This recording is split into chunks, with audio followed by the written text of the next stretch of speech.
अस्सलाम वालेकुम वरहमतुल्लाहि वबरकातुहू। प्यारे दोस्तों, हम हमेशा एक बात सुनते रहते हैं कि किस्मत में यही लिखा था, अल्लाह को यही मंजूर था तो क्या कर सकते हैं। जो किस्मत को मंजूर होता है वही होता है। इस बात से ये साफ जाहिर होता है कि इंसान को मालूम है कि इसकी किस्मत पहले से ही लिखी गई है, और ये भी मालूम है कि इंसान की किस्मत अल्लाह ताला ने लिखी है। लेकिन बहुत सारे लोग ये नहीं जानते कि उनकी किस्मत कहाँ और किस पर लिखी गई है। आज हम इस वीडियो में एक ऐसी किताब या तख्ते जिसको हम लोहे महफूज कहते हैं, इसके बारे में जानेंगे जिसमें हमारी किस्मत लिखी गई है, और ये भी जानेंगे कि ये किताब कहाँ है, कैसे बनी है, इसकी हिफाजत कौन कर रहे हैं, और क़यामत कायम होने पर क्या अल्लाह ताला इस लोहे महफूज से भी सवाल करेंगे। इन सारी बातों को इस वीडियो में जानेंगे। तो चलिए इस वीडियो को शुरू करते हैं और लोहे महफूज के बारे में जानकारी हासिल करते हैं। लोहे महफूज एक ऐसी किताब या तख्ती है जिसमें इस कायनात के शुरुआत से लेकर आखिरी तक सभी छुपी और ज़ाहिरी बातें लिखी हुई है। यहाँ तक कि हर इंसान और जानवर की तकदीरें भी, कि वो कब पैदा होगा, वो कहाँ तक जिंदगी गुजारेगा, उसे कितना रिस्क दिया जाएगा, उसकी ज़िंदगी में कौन कौन से हादसात होंगे, उसकी मौत कब, कैसे और कहाँ होंगी, वो जन्नती होगा या जहन्नुमी होगा, ये सब छोटे बड़े राज इस तख्ते में लिखी हुई है। मुफस्सिरीन ने कहा है कि तमाम रसूलों पर नाजिल होने वाले तमाम किताबें भी इस लोहे महफूज से नकल किए गई है। इसी बिना पर कुरान में लोहे महफूज को उम्मुल किताब कहा गया है। हमें अल्लाह ताला की वहदानियत पर और अल्लाह के तमाम रसूलों पर ईमान लाना ज़रूरी है। उसी तरह अल्लाह ताला के फरिश्तों पर, अर्शो कुर्सी पर, क़यामत के कायम होने पर और लोहे महफूज पर ईमान लाना ज़रूरी है। लोह अरबी ज़ुबान में तख्ते को कहते हैं, और महफूज यानी वो चीज़ जिसकी हिफाजत की जाए, क्योंकि ये शयातीन के पहुँच से बाहर है और हर तरह की कमी पेशी से पाक है। रिवायात में आता है अल्लाह ताला ने ज़मीन और आसमान को तख्लीक़ करने से 50,000 साल पहले लोहे महफूज को पैदा फरमाया। अल्लाह ने जब कलम और लोहे महफूज को पैदा फरमाया तो अल्लाह ने कलम को ये हुक्म दिया कि लिख। तो कलम ने अल्लाह ताला के बारगाह में अर्ज़ किया, या रब्बुल आलमीन क्या लिखूं? तो अल्लाह ने इरशाद फरमाया कि इस कायनात के इब्तिदा से लेकर इंतहा तक, यानी शुरुआत से लेकर आखिर तक तमाम तर मामलात को लिख दे।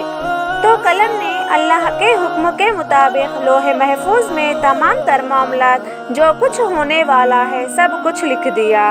लिहाजा जो कुछ भी आज तक इस कायनात में हुआ है और क़यामत तक जो कुछ भी होगा, वो तमाम बातें इस लोहे महफूज में लिखी हुई है। हज़रत इब्ने अब्बास लोहे महफूज की बनावट के बारे में फरमाते हैं कि अल्लाह ताला ने लोहे महफूज को पैदा फरमाया। उसकी लंबाई 100 साल की मुसाफ़त यानी दूरी है, और उसकी चौड़ाई मशरिक़ और मग़रिब के फासले के बराबर है, और उसकी मोटाई आसमान और ज़मीन के बराबर है। लोहे महफूज सफ़ेद मोती से बनी है, उसके सफ़ात सुर्ख याकूत के है, उसका कलम नूर है और लिखावट भी नूर है। हज़रत इब्ने अब्बास बयान करते हैं कि लोहे महफूज पर ये अल्फाज लिखे हुए हैं कि अल्लाह के अलावा कोई इबादत के लायक नहीं, उनका दीन इस्लाम है और मोहम्मद सल्लल्लाहु अलैहि वसल्लम उनके बंदे और रसूल है।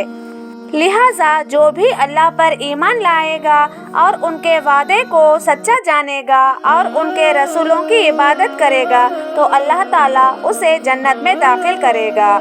आखिर में इब्ने अब्बास फरमाते हैं कि ये जो मैंने लोहे महफूज के मुतालिक बताया है, ये सब कुछ मैंने खुद नबी सल्लल्लाहु अलैहि वसल्लम से सुनकर बताया है। लोहे महफूज कहाँ और किस जगह है, इसके मुतालिक हज़रत अनस इब्ने मलिक बयान करते हैं कि लोहे महफूज की जिम्मेदारी हज़रत इसराफील अलैहिस्सलाम को दी गई है, और लोहे महफूज हज़रत इसराफील अलैहिस्सलाम के सामने है। हज़रत इसराफील अलैहिस्सलाम वो फरिश्ते हैं जो क़यामत कायम होने पर सूर फूकेंगे। रिवायत है कि लोहे महफूज हजरत इसराफील अलैहिस्सलाम के माथे को जा लगती है। हजरत इसराफील जमीन पर नजर झुकाकर खड़े हैं। जब लोहे महफूज हजरत इसराफील अलैहिस्सलाम के माथे पर आ लगती है तो इसराफील अलैहिस्सलाम उस पर नजर मारते हैं। लोहे महफूज हर इंसान, जिन और शयातीन के पहुंच से इतने दूर है कि जिसका अंदाजा भी नहीं लगा जा सकता। लोहे महफूज माबादत तबीयत में से है।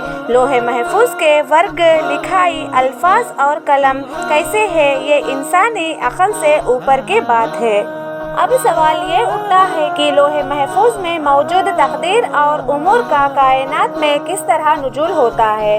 लोहे महफूज से लिखी गई तकदीर लोहे दोयम पर आती है, जो लोहे महफूज जैसी एक और तख्ती है।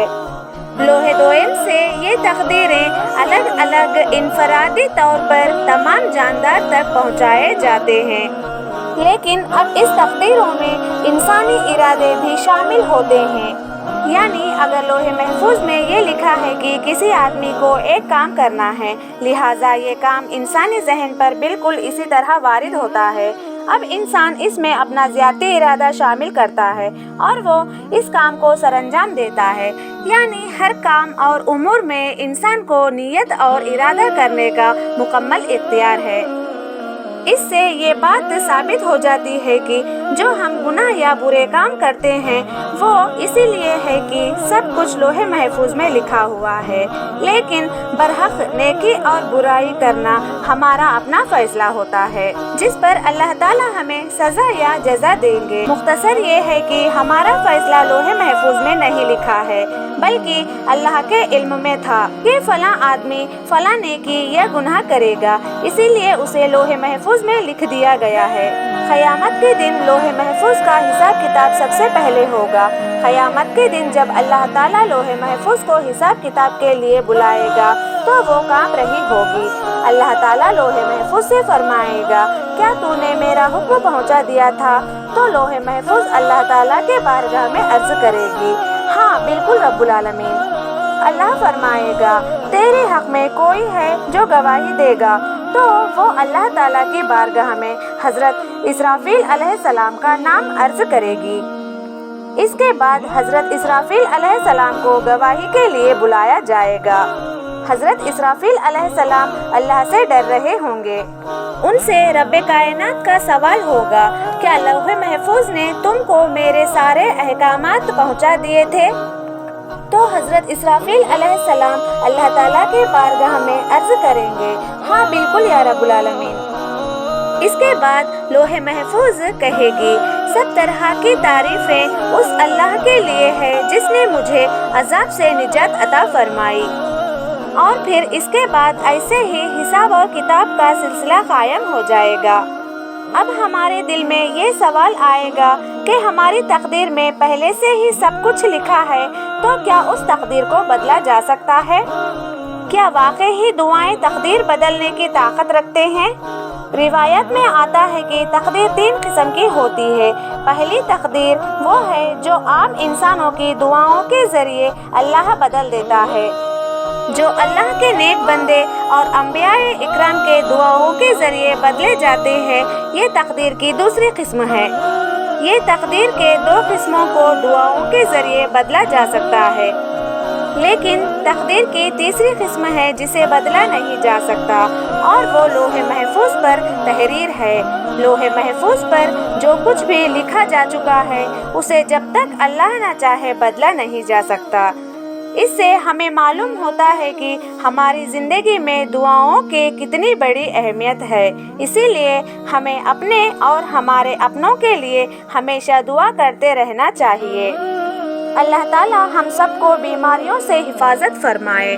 प्यारे दोस्तों, ऐसे ही इस्लाम की मालूमाती वीडियोस के लिए मेरे इस चैनल को सब्सक्राइब कीजिए। आपको अगर ये वीडियो अच्छा लगा तो अपने दोस्तों के साथ शेयर कीजिए। शुक्रिया।